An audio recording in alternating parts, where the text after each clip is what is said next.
welcome to the Career Refresh Podcast. I'm your host, Jill Griffin.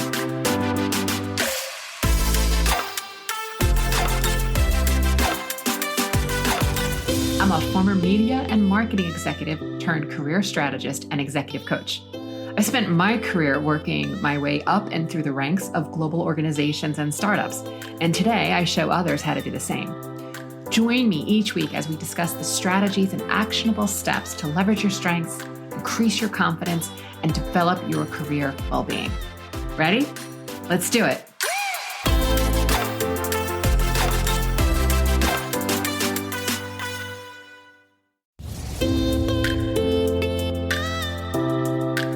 Hi, welcome to the Career Refresh Podcast. I'm your host, Jill Griffin.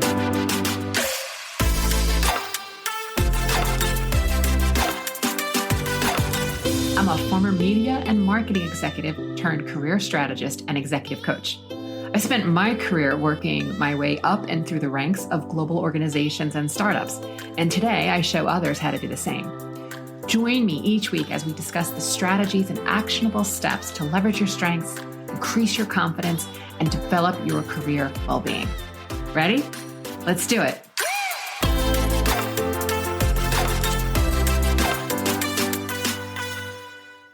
Hey there, this is the Career Refresh, and I'm Jill Griffin.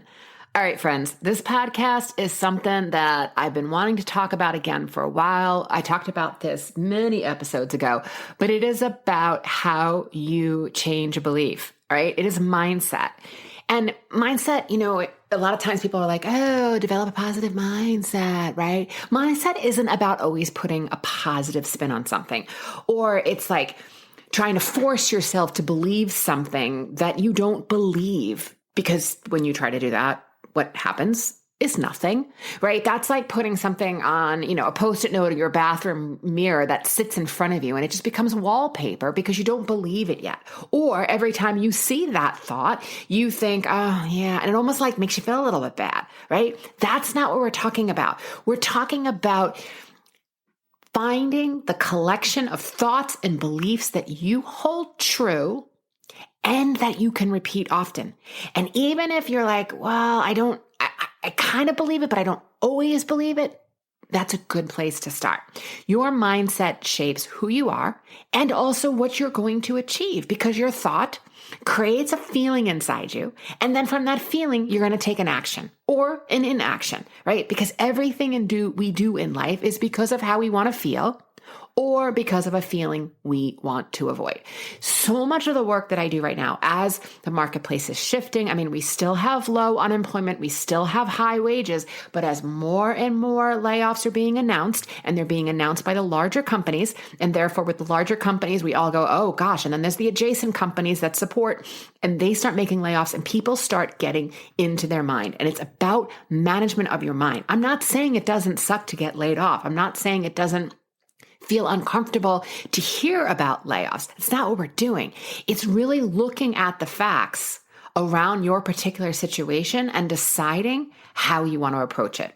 It's about reviewing and rethinking everything you know and believe about your thoughts, your career, your life, your reality, and what you're creating. And again, this is not positive affirmations.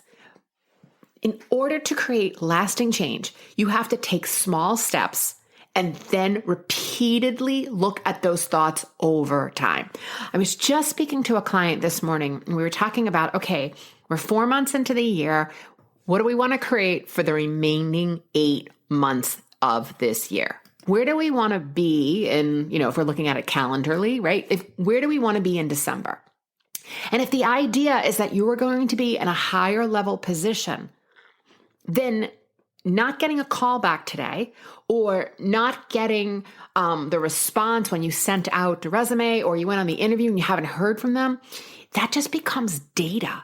Because if you really believe by the end of the year that you are going to be in a job that is fulfilling and meeting your needs financially, emotionally, mentally, then the pieces of feedback and data along the way, getting ghosted, not hearing back from the recruiter. Again, I know these suck. But we also have a choice to go, okay, what is it that I can do differently? Is there something I need to fine tune in my story? Is there something I need to tell differently in my career narrative? How am I answering that question? Is there a better way for me to answer that question, to be more thorough in answering that question?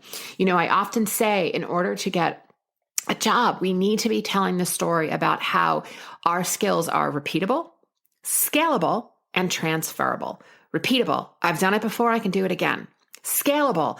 I can work in a small department or a startup, and I can also scale that to a large piece of business. I can work in a large piece of business, and I also know how to scale that down to be effective within a startup, right? Repeatable, scalable, transferable. Transferable. I've done this type of work in this type of an environment, but here's how it works in another type of environment. We have to be telling those stories, because if we are not telling those stories, then the person we are interviewing with, or the recruiter, the person we're talking to, is going to make assumptions. So we are going to lead them. So coming back to mindset, a positive mindset comes from thinking purposefully and practicing those beliefs. For me, it starts when I get up in the morning. It's thinking ahead of time. What do I want to accomplish today? What do I want to think about? What do I want to do? Who do I want to be? Who do I need to become? What do I need to be thinking in order to create that result? It's constantly thinking on purpose. And as I say all the time, this is a multi-million-dollar machine. And you can't see me, but I'm pointing to my forehead, my brain. This is a multi-million-dollar machine. And what do I want to put in there? I understand that it's hard because we live in this instant gratification culture. Everybody wants the thing now, but there's no shortcut. The shortcut is doing the work. And it's funny because if you went to a school in the US, an average public school, we were not taught around mindset. We were not taught the idea that we have an opportunity within our capabilities. I'm not talking about like I get to be Superman because I think I want to be Superman, right? I'm talking about within my capabilities, we get to create the results we want. I think if we were taught that not everything we believe is true and that we actually can change our thoughts, we probably would have saved a lifetime of obsessing over thoughts that aren't serving us. I see that people want change fast, and they always are like super frustrated when they can't get the change, or they went on the interview and they haven't heard back, or they send out their resume. And again, I am not saying it's not hard, but this is all the more reason why we need to constantly be managing our thoughts. Because if you're sending out resumes or updating your LinkedIn profile or trying to network and you're thinking it's hard, then you're taking all of your action from hard, and it's going to show up in your results, right? I'm guessing you've all been there where you've interviewed someone to work on your team and their resume looks great, and you look at them and you're like, there's something off here. It's because there's a disconnection between their thoughts, their experience, and how they were showing up. And that's what I'm talking about, friends. There is action we can take. Actually get in the market, doing networking, making sure our resume is representing the story we want to tell, making sure our LinkedIn is the story we want to tell, having networking conversations. There's definitely action we can take, but we also need to constantly be thinking about how it is that we're working our mind. You can never solve a thought problem with an action. I'm going to say that again. You cannot solve a thought problem with an action. You can't act your way out of bad thinking. It'll help a little bit, but that bad boy is going to come back. I was talking to a client recently who just did a round of 75 hard. And if you want to know what that is, Google to get the full things. It's Andy Frisella, but here's the net. It's 75 days, 2 workouts a day, 45 minutes each workout. One has to be outside. It's, I think, 10 minutes of reading a nonfiction book every day. And you cannot listen to a podcast or an audiobook. You have to actually be reading. And then it's like, pick a diet and stick to it for 75 days. No excuses. If you stop doing it, you then have to start over again. I am neither endorsing or not endorsing this program. I'm simply telling you that a client of mine was doing this. And what she said was that, now that she's back there on the interview circuit and, goes through certain rounds and then it goes quiet for a while and she's not sure if she's been ghosted or what's happening, and it starts to feel panicky because she wants to get a job. Again, I get that. Like, that's valid, no doubt. But she said that when she was doing 75 hard, she didn't have these negative thoughts. And here's where I disagree with her. She didn't have the negative thoughts because she was just distracting her negative thoughts with something else. And then she said, well, when I was walking every day, I was processing, right? But processing is like therapy, which is super helpful. But in order to move forward, in order to have different thoughts, you have to spend time building them. It's like every time I have a negative thought, if I pick up social media or alcohol or food or an argument with someone, right? I'm putting something in between me so that I don't have to feel what I don't want to feel. For 75 days, working out 90 minutes a day, twice, 2 45-minute blocks, and doing all these other things, that's a distraction. Again, it's a good distraction, but it's a distraction and it kids us, because if we thought that taking that walk and processing what we were thinking was actually moving us forward, then we would have moved forward. But processing what had happened without processing your emotion, seeing what you're thinking today, seeing is it serving you? Do I want to stay in this? Do I want to sit in this dirty diaper? Do I want to think about this differently? That's what I'm talking about. Thinking about what happened is one thing.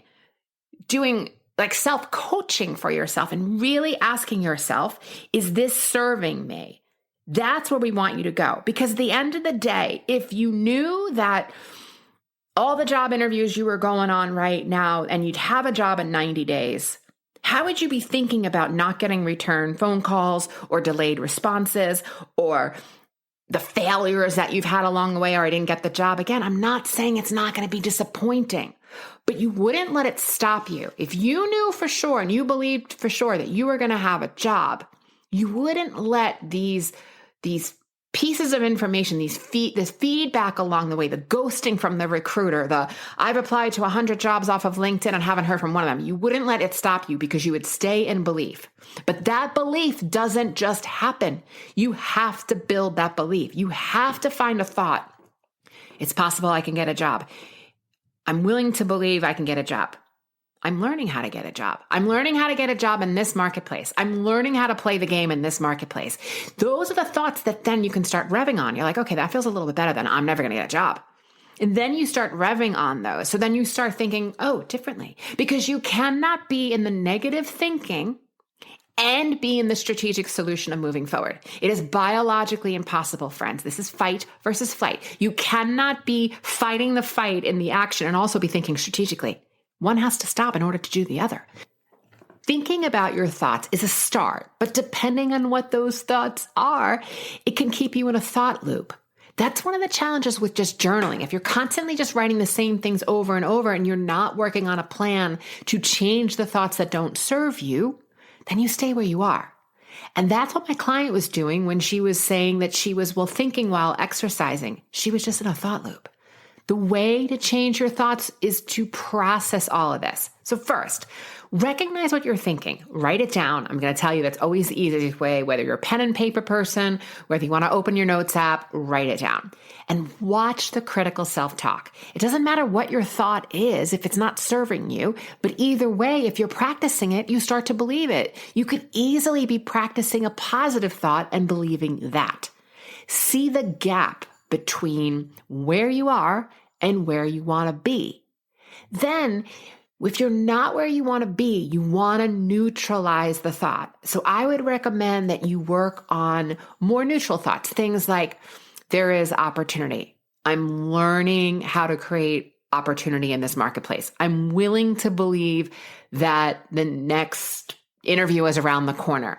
I have the qualifications for this role. It's possible I can get this opportunity. Do you see that this way of sort of neutralizing the thought is more effective? Because little by little, your brain gets comfortable with it's a possibility and it starts to calm down a bit. And when you're calm, you can think. You cannot be in the stress or the negative emotion and be thinking. And then you have to practice. You have to practice and practice and practice and practice. Seriously, practice it multiple times a day. Every time your brain decides to be a jerk and tell you a sentence like, I'm never going to get a job, it's so hard in this market, I just want you to pause and say, I'm learning how to create an opportunity in this market. I'm learning how to get a job in this market. That is going to create more neutral or more positive feelings. And then when you practice it multiple times, it starts to become easier. And dare I say, at some point, effortless. So my friends, be gentle with yourself. This is a challenging time for some, but I'm also going to tell you, I have plenty of clients out there who are getting interviews, landing jobs, and landing really decent salaries too. It is possible. So my friends, give it a try. Have a great week. And as always, here's to possibility.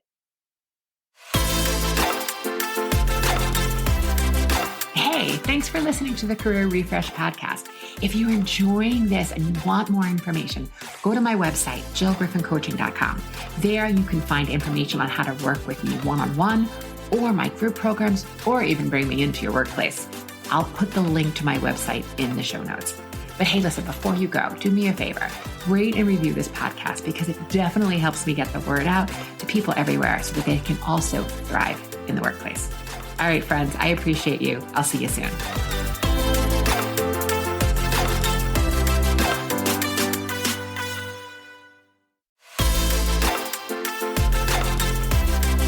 Hey, thanks for listening to the Career Refresh podcast. If you're enjoying this and you want more information, go to my website, jillgriffincoaching.com. There you can find information on how to work with me one-on-one or my group programs, or even bring me into your workplace. I'll put the link to my website in the show notes. But hey, listen, before you go, do me a favor, rate and review this podcast because it definitely helps me get the word out to people everywhere so that they can also thrive in the workplace. All right, friends, I appreciate you. I'll see you soon.